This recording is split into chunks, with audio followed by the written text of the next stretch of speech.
It was a cold, overcast November afternoon when I was finishing my last shift at the park. The place was nearly empty, with only a few late stragglers trying to squeeze in one last ride before the season closed for winter. I worked at the snack stand, the kind of place where people came to grab a quick soda or a bag of popcorn. My shift was nearly over, and I couldn't wait to head home.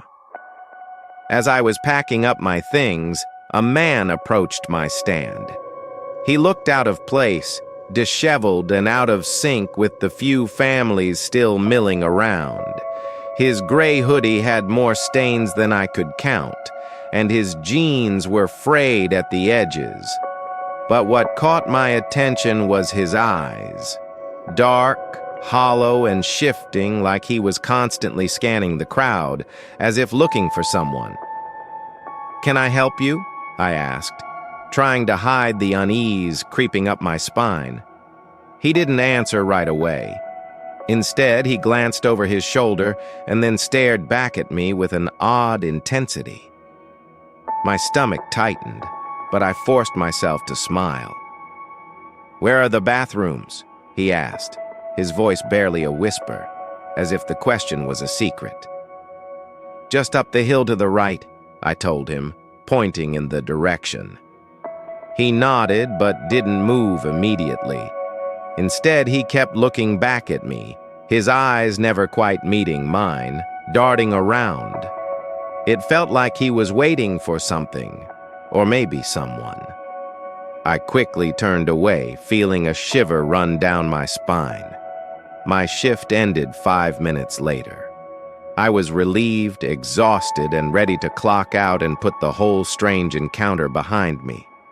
I headed to the back room to change out of my uniform, and as I did, I noticed the man was still wandering the park, slowly drifting around like he wasn't sure what to do next. My thoughts were racing, but I tried to ignore it.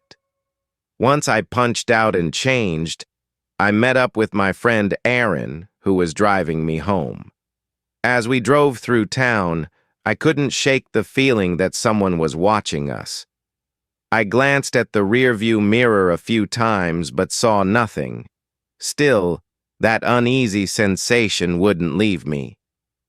We stopped at a diner on the way home. It was quiet, just a few other patrons scattered across the booths. I tried to focus on the warm plate of fries in front of me, but my mind kept drifting back to the park and the strange man. Then I saw him, sitting at a booth near the back, facing me. His hollow eyes locked onto mine. My heart skipped a beat. He didn't say anything, just stared. I shifted uncomfortably in my seat, trying to act casual, but my hand gripped my glass of water tighter than necessary. "Aaron," I whispered, leaning in. "That's the guy from the park." Aaron looked over, shrugged, and took another bite of his burger. "Probably just a coincidence, man. Don't overthink it." But I couldn't shake the feeling. It wasn't just the weird way he looked at me. It was the way he seemed out of place. He didn't belong in the diner, not with the other regulars. He wasn't dressed right, wasn't acting right. And why was he sitting so close to us? I tried to enjoy my meal, but the man's gaze never left me. When we finished eating and got back into the car, I couldn't stop glancing in the side mirror, half expecting to see him following us. As we pulled out of the diner parking lot, I froze. There, just a few cars behind us, was a white van. The headlights were dim, but I could still make out the figure sitting behind the wheel. It was him. I didn't need to see his face to know. I snapped my gaze forward. "Aaron, speed up! Don't stop until we're on my street." Aaron looked confused but nodded, pressing his foot on the gas. I could see the van moving in the distance, slowly gaining on us. My heart was pounding, my palms sweating. We made a few extra laps around the block before Aaron pulled into my driveway. I rushed out of the car, my eyes scanning every corner of the street, looking for any sign of movement. Nothing. The van had disappeared. I shook it off, trying to convince myself I was just being paranoid. But as I walked into the house, a strange noise made me stop dead in my tracks. It came from the window, faint, like a scraping sound. I froze, then slowly turned toward the window. And there he was, standing in my front yard, looking up at me, his face pale and expressionless. He didn't move, didn't even blink, just stood there watching me. I felt my breath catch in my throat. The smile. It was faint but there, tugging at the corners of his lips. I backed away from the window, my phone already in my hand, dialing 911. I didn't know what was happening, but I knew it wasn't a coincidence anymore. This wasn't some random stranger, it was something much worse. By the time the police arrived, the man was gone. They checked the area, but no one had seen him leave. I was left standing there, feeling more unsettled than I ever had in my life. I never went back to that park again. Never went near that diner. And I haven't seen the man since.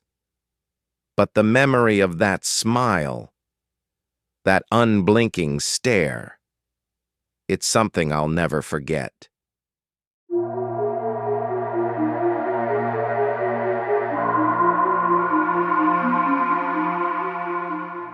It was one of those nights that made you feel like the world had shrunk down to just you and the sound of the rain. The diner had been dead for hours. No one wanted to drive in this weather. I liked it that way. Fewer customers meant fewer chances for weird encounters. But then they walked in, a man in his mid-40s with salt and pepper stubble and a young woman, barely in her 20s. The way they entered, both staring straight at me, made me pause for a second. Something about them felt off, but I pushed the thought aside and forced a smile. "Table for two?" The man nodded. The girl didn't speak. I led them to a booth by the window, where the streetlights reflected off the wet pavement outside. They took their time ordering, whispering to each other like they were sharing secrets.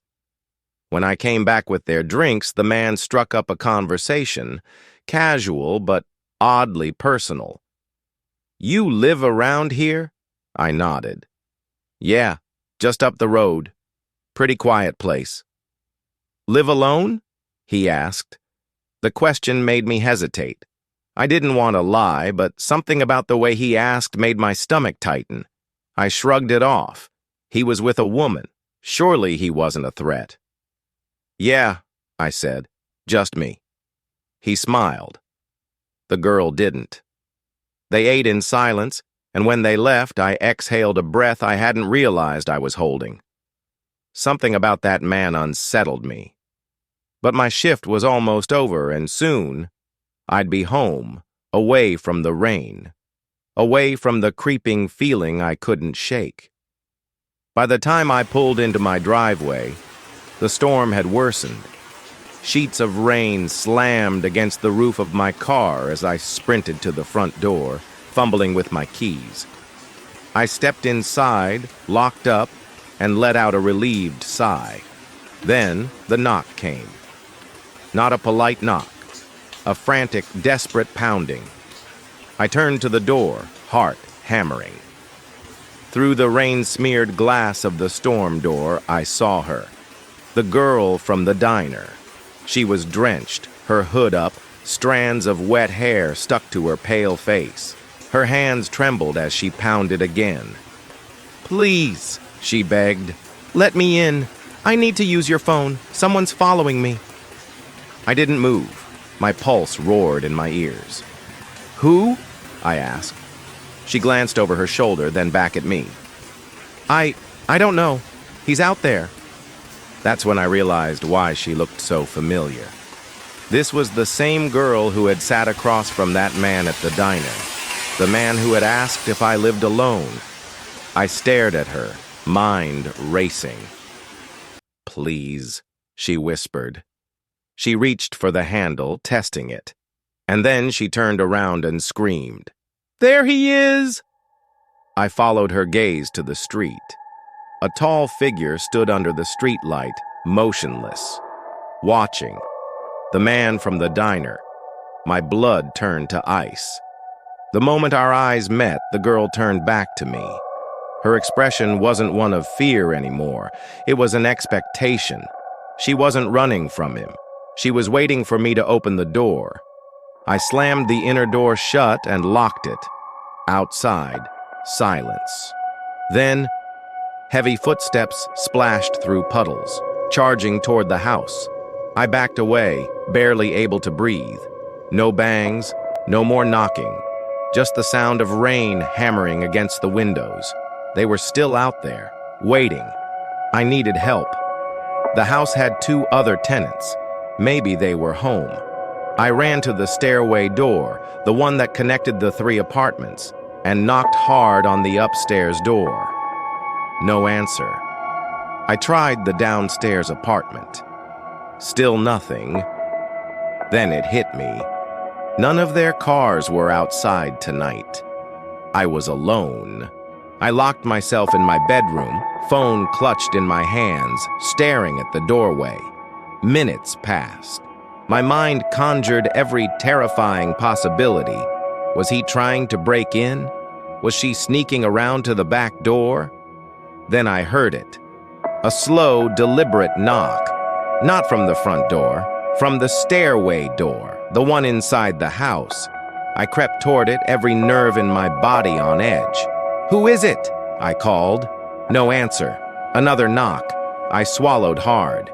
"If you don't leave, I'm calling the police." Silence.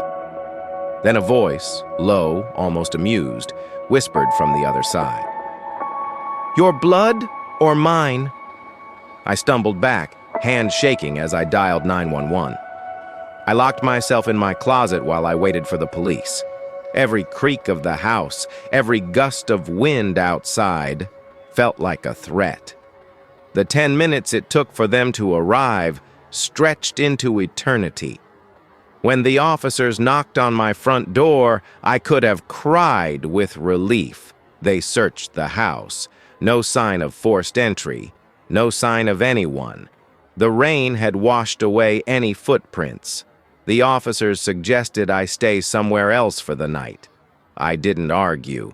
I packed a bag, left with them, and drove straight to my parents' house. The next afternoon, I returned to grab more of my things. My neighbor from upstairs was finally home. He met me at the stairway door, frowning. "Hey, what's this about?" I followed his gaze to the door. My stomach dropped. Scrawled in marker across the wood was a message. "Thanks for the service, Beth." I didn't go back inside. I didn't even tell my neighbor what had happened. I just left. And I never went back.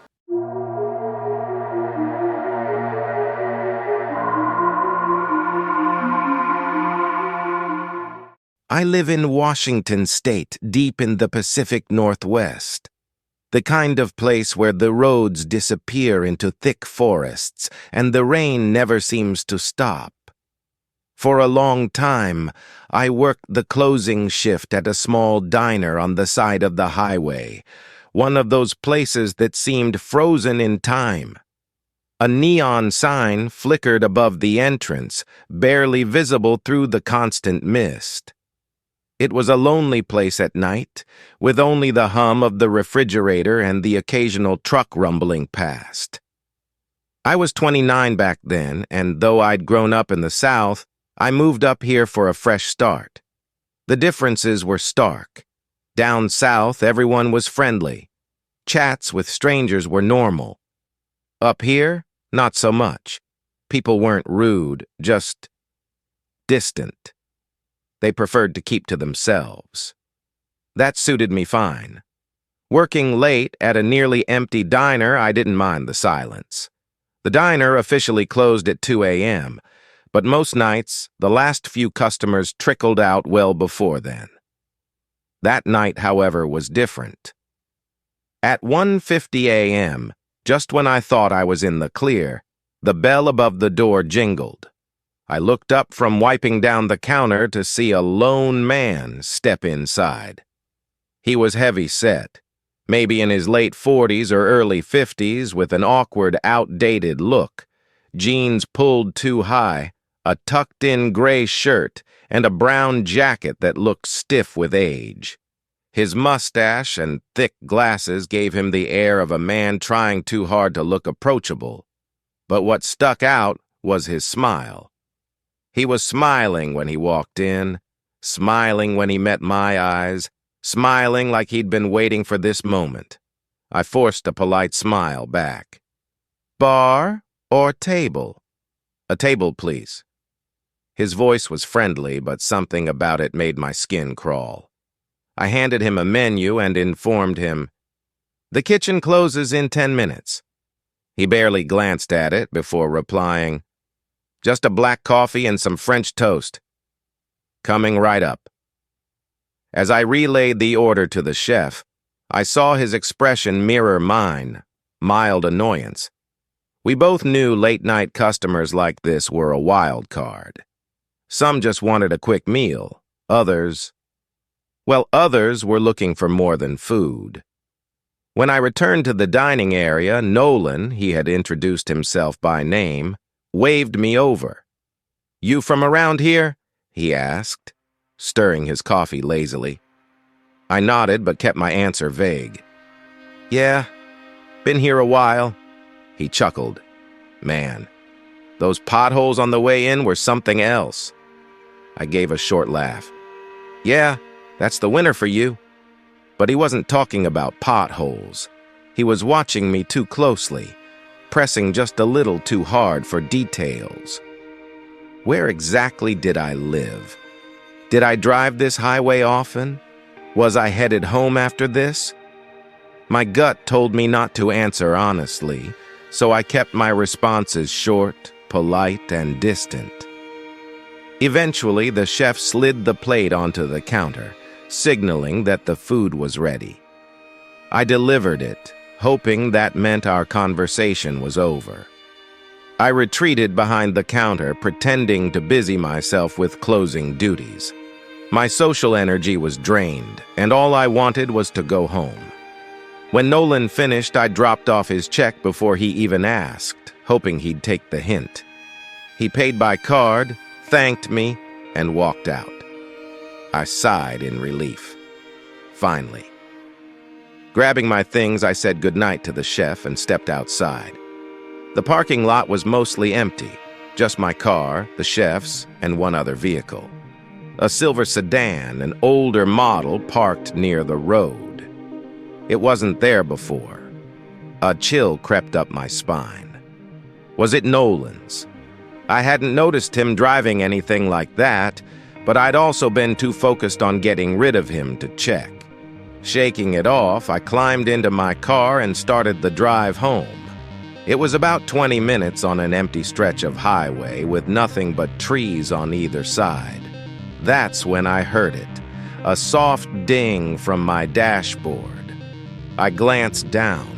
My tire pressure light had come on. Then, as I watched, the number for my rear passenger tire started dropping. 20 psi, 10, 5.